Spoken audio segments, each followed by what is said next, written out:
അദ്ദേഹത്തിൻ്റെ എഴുത്ത് എന്ന് പറയുന്നത് അദ്ദേഹത്തിൻ്റെ നാടുമായി ബന്ധപ്പെട്ട് അല്ലെങ്കിൽ അദ്ദേഹം കണ്ടിട്ടുള്ള നാട്ടിലെ ബന്ധുക്കൾ, അദ്ദേഹം പറഞ്ഞിട്ടുണ്ട് അദ്ദേഹത്തിൻ്റെ അമ്മായിമാരൊക്കെ പറഞ്ഞ കഥകളിൽ നിന്നാണ് എഴുതി തുടങ്ങുന്നത്. പിന്നെ സ്വന്തം നാടും നീളാനദിയും ഇതൊക്കെ ആ ചുറ്റുവട്ടത്തിൽ നിന്നുകൊണ്ടാണ് അദ്ദേഹം എഴുതിയിട്ടുള്ളത്. പക്ഷേ എനിക്ക് തോന്നുന്നു കൂടുതൽ സ്ഥലങ്ങൾ കൂടുതൽ വായിച്ചിട്ടുണ്ട്, ഒരുപാട് സാഹിത്യം വായിച്ചു. അതിൻ്റെ ഒരു സ്വാധീനം അദ്ദേഹത്തിന് ആ രൂപത്തിലല്ല പ്രതിഫലിച്ചിട്ടുള്ളത്. അദ്ദേഹത്തിൻ്റെ എഴുത്ത് എന്ന് പറയുന്നത് അദ്ദേഹം ആളുകളുടെയും സ്വഭാവ സവിശേഷതകളിൽ അല്ലെങ്കിൽ മാനസിക സംഘർഷങ്ങളിലേക്ക് അല്ലെങ്കിൽ മാനസിക രീതികൾ ഓരോ ആളുകളും ചിന്തിക്കുന്നത് എങ്ങനെയാണ്, അവരുടെ അനുഭവങ്ങൾ ആളുകളിലേക്ക് കടന്നു ചെന്നുകൊണ്ടുള്ള ഒരു എഴുത്താണെന്ന് എനിക്ക് തോന്നുന്നത്. എന്നോടൊപ്പം വി.എസ്. രഞ്ജിത്തുമുണ്ട്, ഉണ്ണി ബാലകൃഷ്ണനുമുണ്ട്. രഞ്ജിത്ത്, ഇപ്പോൾ എപ്പോഴും എം.ടിയുടെ എഴുത്ത് എന്ന് പറയുന്നത് നമ്മളിപ്പോൾ കാണുന്ന ഇപ്പം മഹാഭാരതത്തിലെയും വില്ലൻ കഥാപാത്രം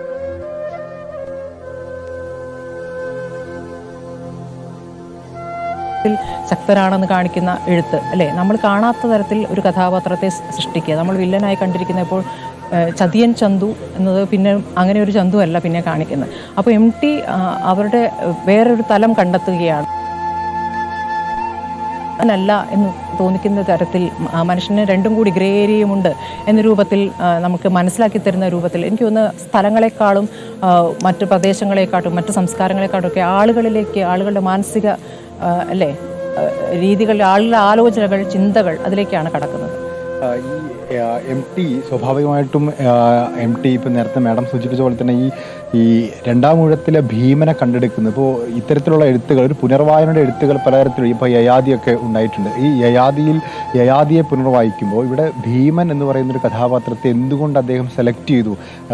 മഹാഭാരതത്തിൽ ധാരാളം കഥാപാത്രമുണ്ട്, കർണനുണ്ട്, അതുപോലെ ഈ പഞ്ചപാണ്ഡവന്മാരിൽ കരുത്തരായിട്ടുള്ള യുധിഷ്ഠിരനെ പോലെ ഒരുപാട് കഥാപാത്രങ്ങളുണ്ട്. ഭീമനെ എന്തുകൊണ്ട് സെലക്ട് ചെയ്യുന്നു, എന്തുകൊണ്ട് തിരഞ്ഞെടുക്കുന്നു, ഭീമൻ എന്തുകൊണ്ട് പുനർവായിക്കുന്നു എന്ന് ചോദിച്ചാൽ, ഭീമൻ അവിടെ എല്ലാത്തിനും അർഹനായിട്ടും എന്നാൽ എല്ലാറ്റിനും ഒരു രണ്ടാം സ്ഥാനത്തേക്ക് മാറ്റി നിർത്തപ്പെടുകയാണ് ഭീമൻ ചെയ്യുന്നത്.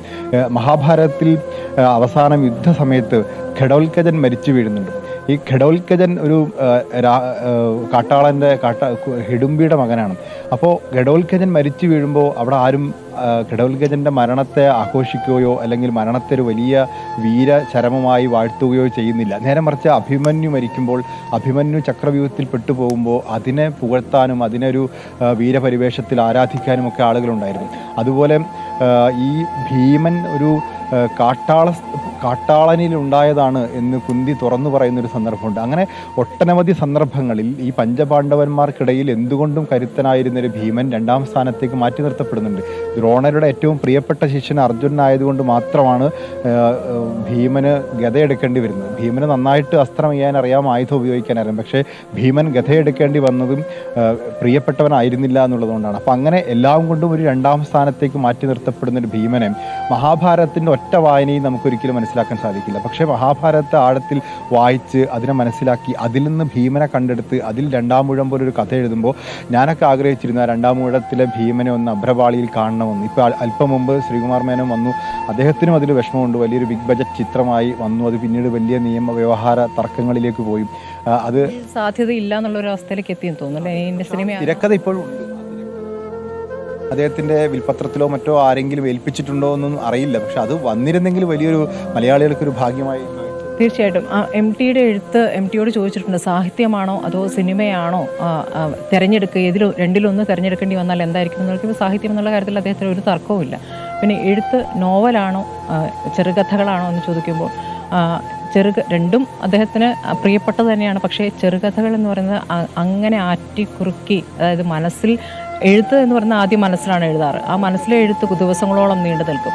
ആ എഴുത്ത് പിന്നീട് കടലാസിലേക്ക് പകർത്തും. അത് പകർത്തിയ ശേഷം വീണ്ടും എഡിറ്റ് ചെയ്യും. അദ്ദേഹം ഒരു എഡിറ്റർ കൂടി ആയതുകൊണ്ട്, ഒരു മാധ്യമപ്രവർത്തകൻ കൂടി ആയതുകൊണ്ട് അതിൻ്റേതായ ഒരു വൃത്തിക്കാണ് ആ കഥ എഴുതുക. പിന്നെ അതിലൊരു വരിയോ ഒരു വാക്ക് പോലും എടുത്തു കളയേണ്ടതായി വരില്ല. പക്ഷേ നോവലിൻ്റെ കാര്യത്തിൽ പലപ്പോഴും അദ്ദേഹം പറഞ്ഞില്ല, നോവൽ എഴുതി കുറച്ച് കഴിയുമ്പോൾ ഒരു ഭാഗം ചിലപ്പോൾ മാറ്റാൻ തോന്നാറുണ്ടായിരുന്നു.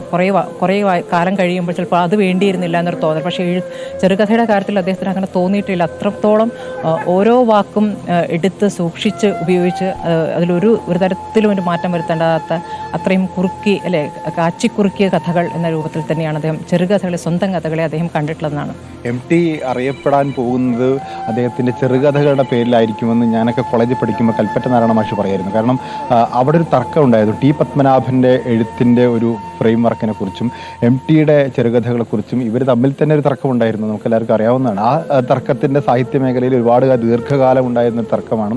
ആ തർക്കത്തിൽ സാഹിത്യ മേഖലയിൽ പഠിക്കുന്ന കുട്ടികൾ പോലും ആ തർക്കത്തിൽ ഭാഗവാക്കായിരുന്നു. അപ്പോൾ അതിൽ പലരും ടി പത്മനാഭൻ്റെ കഥകളെ, ഇപ്പോൾ പ്രകാശം പരത്തുന്ന പെൺകുട്ടിയൊക്കെ വെച്ചും അതുപോലെ ടിയുടെ ചെറുകഥകളെ വെച്ചുകൊണ്ടും കുട്ടിയെടുത്ത് പോലുള്ള കഥകളെ വെച്ചുകൊണ്ടൊക്കെ ഒരു താരതമ്യമൊക്കെ നടത്തുമായിരുന്നു. അപ്പോൾ അതിൽ ഈ അക്കാദമിക്കായി തന്നെ വിലയിരുത്തപ്പെടുന്നത് ടിയുടെ ചെറുകഥകൾ, നേരത്തെ മേഡം സൂചിപ്പിച്ച പോലെ തന്നെ അദ്ദേഹത്തിൻ്റെ ഒരു പത്രപ്രവർത്തന മേഖലയിലെ ഒരു വൈദഗ്ധ്യം, ആ എഡിറ്റിംഗ് എന്ന് പറയുന്നത് അദ്ദേഹത്തിൻ്റെ ചെറുകഥകളിൽ അത് വളരെ കൃത്യമായിട്ടുണ്ടായിരുന്നു. അതിൽ ഒരു വരി പോലും വെട്ടിമാറ്റാനില്ലാത്ത വിധത്തിൽ അതിലൊരു കഥാപാത്ര രൂപീകരണത്തിൽ മാത്രമല്ല കഥയുടെ ഒരു ആഖ്യാന ശൈലി രൂപപ്പെടുത്തുന്നതിൽ പോലും ആ പത്രപ്രവർത്തകൻ്റെ വൈദഗ്ധ്യം കാണാൻ സാധിക്കും. ഇപ്പം മഞ്ഞ് ഒരു നോവലായിട്ടാണ് കരുതപ്പെടുന്നെങ്കിൽ കൂടി ഒരു അല്പം നീളം കൂടിയ ഒരു ചെറുകഥയായിട്ട് നമുക്കതിനെ കാണാൻ പറ്റുള്ളൂ. മഞ്ഞിലെ വിമലാദേവിയുടെ വികാര വിക്ഷോഭങ്ങളെ അപ്പോൾ ഒരാണതിനെ വായിക്കുമ്പോൾ അതൊരു പെണ്ണിൻ്റെ വികാരമായിട്ടല്ല തോന്നുന്നത്. നമ്മൾ ഒരു യുവാവിൻ്റെ എല്ലാ വികാര വിക്ഷോഭങ്ങളും ഒരു പ്രണയവും വിരഹവും ഒക്കെ അതിനകത്തുണ്ടായിരുന്നു. അപ്പോൾ അങ്ങനെ ചെറുകഥകളെ കൈയടക്കത്തോടു കൂടി കൈകാര്യം ചെയ്യുന്നതിലുള്ള വൈദഗ്ധ്യം തന്നെയായിരിക്കും ടിയെക്കുറിച്ച് പറയുക. പക്ഷേ തിരക്കഥകളെ കുറിച്ച് സാധാരണ പറയേണ്ടത് ഒരു സാഹിത്യകാരന്മാർ പൊതുവെ തിരക്കഥകളിലേക്ക് കൈവക്കാത്തതിൻ്റെ പ്രധാനപ്പെട്ട കാര്യം ഈ ദൃശ്യഭാഷ അതെല്ലാവർക്കും വഴങ്ങുന്ന ഒന്നായിരിക്കണം എന്നില്ല. സാഹിത്യകാരൻ എഡിറ്റിംഗ് ഒരുപക്ഷെ നമ്മൾ എഴുത്തുകാരൻ ആഗ്രഹിക്കുന്ന പോലെ ആയിരിക്കില്ല, അതിൽ ചിലപ്പോൾ മാറ്റങ്ങൾ വരും. കുറവാണോ എന്ന് ചോദിച്ചാൽ തിരക്കഥയിൽ ഉറപ്പായിട്ടും മാറ്റങ്ങൾ വരുത്തും. അതിൻ്റെ സാഹചര്യത്തിനനുസരിച്ചാണ് ഒരു തിരക്കഥാകൃത്ത് എന്ന നിലയിൽ അദ്ദേഹത്തെ ഒരു പ്രായോഗിക എഴുത്തുകാരനായിട്ടാണ് എനിക്ക് തോന്നിയത്. മാഡം കോഴിക്കോട് ഉണ്ടായിരുന്നല്ലോ. ഈ വീട്ടിലും ഈ വീടും പരിസരവും ഒക്കെ മാഡത്തിനും പരിചിതമായിരിക്കും. എങ്ങനെയാണ് ഇവിടേക്കുള്ള ഒരു ബന്ധമൊക്കെ ഉണ്ടായിരുന്നത്? അല്ല, എനിക്ക് ടി ഇങ്ങനെ ദൂരെ നിന്ന് നോക്കി കാണുക എന്നുള്ള, എൻ്റെ അച്ഛൻ ദേശാഭിമാനിലെ എഡിറ്റർ ആയിരുന്നുകൊണ്ട് അച്ഛൻ പറഞ്ഞ അച്ഛന് അടുപ്പമുണ്ടായിരുന്നു. അപ്പോൾ അങ്ങനെ എഴുത്തുകാർ എങ്ങനെ ടിയെ വിലയിരുത്തുന്നു, ടിയിൽ ദൂരെ മാറി നിന്ന് ടിയുടെ അടുത്തേക്ക് അങ്ങനെ എല്ലാവർക്കും അങ്ങനെ എളുപ്പം എത്തിച്ചേരാൻ പറ്റില്ലല്ലോ. അപ്പോൾ അങ്ങനെ ഒരുപാട് കഥകൾ കേട്ടിട്ടുണ്ട്. അതുപോലെ ടിയുടെ തുറന്ന് ചിരിക്കുന്ന ചിത്രങ്ങൾ വളരെ കുറച്ചല്ലേ ഉള്ളൂ. ആ ചിത്രങ്ങളെന്ന് പറയുന്ന ബഷീറിനൊപ്പം പൊറ്റക്കാട് ആ ഒരു അധികാരിമാർക്കൊപ്പം ഉണ്ടായിരുന്ന ആ കാലത്തെ പുനലൂർ രാജനടുത്ത് കുറേ റയറായിട്ടുള്ള ചിത്രങ്ങളുണ്ട്. അതിൽ ചിലതൊക്കെ എൻ്റെ വീട്ടിലും ഉണ്ട്. മമ്മൂട്ടി ഒരു ഫേസ്ബുക്ക് കുറിപ്പിട്ടപ്പം അദ്ദേഹം പറയുന്ന ഒരു പ്രധാനപ്പെട്ട കാര്യം, അദ്ദേഹം ടിയുടെ തിരക്കഥയിൽ അഭിനയിച്ചതോ അല്ലെങ്കിൽ ടി അദ്ദേഹത്തെ കണ്ടെത്തിയതിനെ കുറിച്ചൊക്കെ അദ്ദേഹം പറയുന്നുണ്ടെങ്കിലും കൂടി അദ്ദേഹം വലിയ കാര്യമായിട്ട് അവതരിപ്പിക്കുന്നതും ടിയുടെ ഹൃദയത്തിൽ ഒരു സ്ഥാനം കിട്ടി എന്നുള്ളതാണ്. അതിനെ ടി അടുത്തറിയുന്നവർക്കറിയാം ആ ഒരു സ്ഥാനം വളരെ റയറാണ്. അത് കിട്ടാൻ വലിയ പ്രയാസമുള്ളൊരു സ്ഥാനമാണ്. കാരണം ഈ വീട്ടിലേക്ക് തന്നെ പലരും പ്രവേശിക്കുമ്പോൾ അതിൽ മുൻകൂർ അനുമതി വേണ്ടാത്തവരുണ്ട്, മുൻകൂർ അനുമതി കിട്ടുന്നവരുണ്ട്, അങ്ങനെ പല കാറ്റഗറിയാണ്. അപ്പോൾ ആ ഒരു ഹൃദയബന്ധം കിട്ടിക്കഴിഞ്ഞാൽ പിന്നെ ടി വളരെ ചേർത്ത് നിർത്തുമെന്ന് ഇന്നലെ കെ മുനീർ പോലും പറയും. അതെ, ടിക്ക് ബന്ധങ്ങൾ വളരെ കൃത്യമായി സൂക്ഷിക്കുന്ന ഒരാളാണ്. ആ ബന്ധം അങ്ങോട്ട് ദൃഢമായി കഴിഞ്ഞാൽ അത് പിന്നെ പോകില്ല. പക്ഷേ അങ്ങോട്ട് എത്തിച്ചേരാൻ അത്ര എളുപ്പമല്ല. അതാണ് പിന്നെ ടിയുടെ അടുത്ത് ഇപ്പോൾ വലിയൊരു എഴുത്തുകാരനാകുമ്പോൾ അദ്ദേഹത്തെ പുകഴ്ത്തി സംസാരിക്കാൻ അങ്ങനെയൊക്കെ ഒരുപാട് ആരാധകവൃന്ദം വരുമല്ലോ. അപ്പോൾ അതിലൊന്നും വീഴുന്ന ഒരു വ്യക്തിയായിരുന്നില്ല ടി.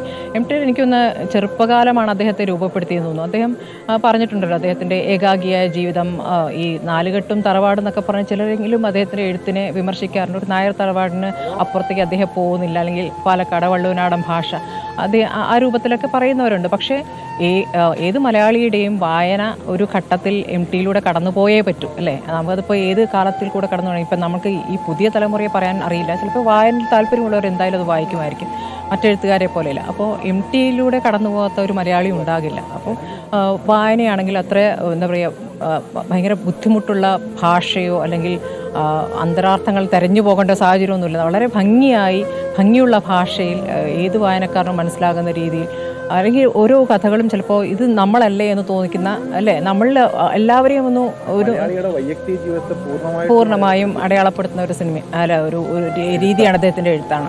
അപ്പോൾ ടി തന്നെ പറഞ്ഞിട്ട് ടി ചെറുപ്പത്തിൽ അദ്ദേഹത്തിന് ഒരു വർഷം പഠനത്തിൽ മാറി നിൽക്കേണ്ടി വന്നു ദാരിദ്ര്യം കൊണ്ട്. അത് കഴിഞ്ഞ് പിന്നെ പഠനം തുടങ്ങുമ്പോഴും വായനയോടുള്ള ഭയങ്കരമായ ആഭിമുഖ്യം. അക്കിത്തം അയൽവാസിയായിരുന്നു. അക്കിത്തത്തിൻ്റെ വീട്ടിൽ പോയി പുസ്തകങ്ങൾ എടുത്തുകൊണ്ട് വന്ന് വായിക്കുമായിരുന്നു. അങ്ങനെയാണ് തുടങ്ങിയത്.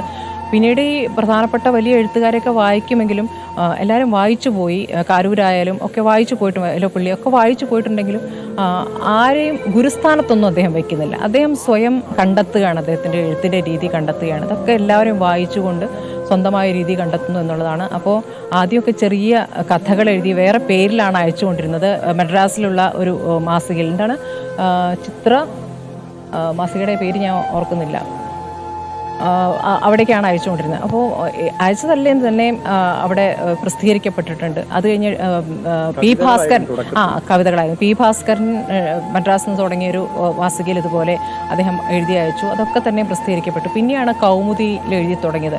അപ്പോഴേക്കും അദ്ദേഹം MT വാസുദേവൻ നായർ എന്ന പേര് സ്വീകരിച്ചു. അത് മുന്നേ തറവാട് പേര് വെച്ചിട്ടാണ് എഴുതിയിരുന്നത്. അപ്പോൾ ഒരു ആത്മവിശ്വാസക്കുറവ് ആ ഘട്ടത്തിലുണ്ടായിരുന്നു. പക്ഷേ പിന്നെ അദ്ദേഹത്തിന് തിരിഞ്ഞു നോക്കേണ്ടി. പക്ഷേ എപ്പോൾ എഴുതി അയച്ചാലും എല്ലാം പ്രസിദ്ധീകരിക്കപ്പെട്ടിട്ടുണ്ട് എന്നുള്ളതാണ്. അപ്പോൾ തുടക്കം മുതലേ അദ്ദേഹത്തിൻ്റെ ആ ഒരു രീതി ഉണ്ടായിരുന്നു. പിന്നെ ആന്റോൺ ചെക്കോ, മൊപ്പസാങ് ഇവരൊക്കെയാണ് വായിച്ചിട്ടുണ്ട്. ലാറ്റിൻ അമേരിക്കൻ കൃതികൾ ഇതൊക്കെ തന്നെ സ്വാധീനം ചെലുത്തി എന്ന് പറയുമ്പോൾ ആ സ്വാധീനമൊന്നും എഴുത്തിൽ കണ്ടിട്ടില്ല. പല എഴുത്തുകാരെ നമ്മൾ കണ്ടിട്ടുള്ളത് അവർ വായിക്കുന്ന കൃതികൾ അല്ലേ, ലാറ്റിൻ അമേരിക്കൻ സാഹിത്യം വായിച്ചു കഴിഞ്ഞാൽ ഉറപ്പായിട്ടും അതിൻ്റെ ഒരു സ്വാധീനം എഴുത്തിലൊക്കെ കൊണ്ടുവരുന്നവരെ നമ്മൾ ഒരുപാട് കണ്ടു. പക്ഷേ അദ്ദേഹത്തിൻ്റെ ആ ഒരു രീതിയിൽ നിന്ന് വിടുന്നില്ല. അത് ഗുണമായും ദോഷമായും വിലയിരുത്തുന്നവരുണ്ട്. തീർച്ചയായിട്ടും ഞാൻ മാഡത്തിൻ്റെ ഇതെന്ന് വെച്ചാൽ ഈ അദ്ദേഹത്തിൻ്റെ സ്ത്രീ കഥാപാത്രങ്ങളെക്കുറിച്ച് പലപ്പോഴും വിമർശനങ്ങൾ ഉണ്ടായിട്ടുണ്ട്. ഇപ്പോൾ ഉണ്ണിയാർച്ച ഐതിഹ്യത്തിലൊക്കെ വളരെ ധീരയായ ഒരു കഥാപാത്രമാണ്. മലയാളത്തിൽ നമുക്കൊക്കെ ആണായ കുഞ്ഞിരാമനേക്കാൾ വലിയ കരുത്തുറ്റ കഥാപാത്രം ഉണ്ണിയാർച്ച. പക്ഷേ MTയുടെ കഥയിലേക്ക് വരുമ്പോഴേക്കും ഉണ്ണിയാർച്ച ഒരു ദുർനടപ്പുകാരിയായിട്ട് മാറുന്നുണ്ട്. അപ്പോൾ ചന്തുവിനെ ചതിക്കുന്ന ഉണ്ണിയാർച്ചയാണ്.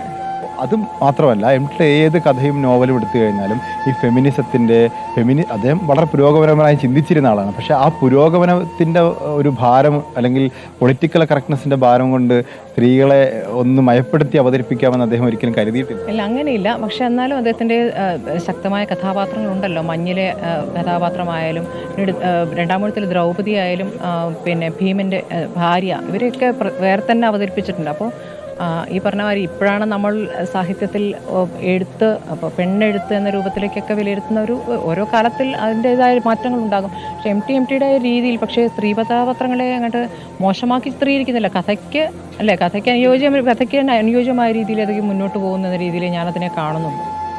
ഇപ്പോൾ ഒരു മാധ്യമ പ്രവർത്തകൻ എന്ന രീതിയിൽ ഇപ്പം നമ്മൾ ഈ വീട്ടിലേക്ക് വരുമ്പോൾ ഒരു മാധ്യമ പ്രവർത്തകൻ എന്ന രീതിയിൽ വരുമ്പോൾ അദ്ദേഹം ഒരു മാധ്യമ പ്രവർത്തകനായതുകൊണ്ടും അദ്ദേഹത്തിന് ഫേമസ് അല്ലെങ്കിൽ പ്രശസ്തി അല്ലെങ്കിൽ പണം അങ്ങനെ ഒന്നിനും അദ്ദേഹം മോഹിപ്പിക്കാത്തതുകൊണ്ട് അദ്ദേഹം ഒരു സ്വാഭാവികമായ അകൽച്ച, വ്യക്തിപരമായ അകൽച്ച പലരിൽ നിന്നും സൂക്ഷിച്ചിരുന്നു. അത് അദ്ദേഹത്തിന് ഒരുപാട് ഗുണം ചെയ്തിട്ടുണ്ടെന്ന് വിലയിരുത്തുന്നവരും ഉറപ്പായിട്ടും ഗുണം ചെയ്തിട്ടുണ്ട്. നമ്മളല്ലാത്ത ഒരുപാട് എഴുത്തുകാരെയും ഇതിൽ പെട്ട് അങ്ങ് വേറെ രൂപത്തിൽ പെരുമാറുന്നവരൊക്കെ നമ്മൾ കണ്ടിട്ടുണ്ട്. MTയുടെ രീതി ഉണ്ടായിരുന്നു. അപ്പം ചിലരെങ്കിലും അദ്ദേഹം വളരെ റഫാണ്, ആളുകളോട് സംസാരിക്കുന്നില്ല എന്നൊക്കെ പറയും. നമ്മൾ ചിരിക്കാത്ത MT എപ്പോഴും ചിരിക്കുന്നതല്ലല്ലോ ഒരാളുടെ ഗുണം എന്ന് എനിക്ക് തോന്നുന്നു. എപ്പോഴും ചിരിക്കാൻ പറ്റണമെന്നില്ല. തുറന്ന് ചിരിക്കുന്ന MT ഞാൻ പറഞ്ഞില്ലേ, ഈ ഒറ്റക്കാടിൻ്റെയും ബഷീറിൻ്റെയൊക്കെ കൂടെയുള്ള ചിത്രങ്ങളിൽ തുറന്ന് ചിരിക്കുന്ന MT കണ്ടു. അപ്പോൾ അങ്ങനെയുള്ള ചിരി വരുന്ന ഒരു സാഹചര്യം വരണം.